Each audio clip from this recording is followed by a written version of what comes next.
যে ব্যক্তি লজ্জা অনুভব করে সে নিজের ভুল বুঝতে পারে।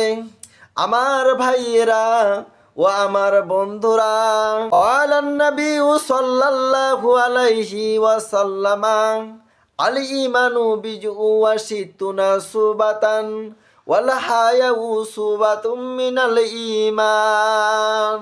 রাসূলুল্লাহ সাল্লাল্লাহু আলাইহি ওয়াসাল্লাম বলেছেন, ঈমানের শাখা আছে 60 বা 70-এরও কিছু বেশি, আর লজ্জা ঈমানের একটি শাখা।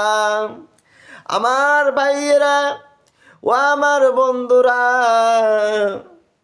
লজ্জা করতে হবে, কারণ যে ব্যক্তি লজ্জা করবে সে আল্লাহর ভয়ে ও মানুষের সামনে অশ্লীল পাপ, মিথ্যা গীবত ও অন্যায় কাজ করতে পারে না।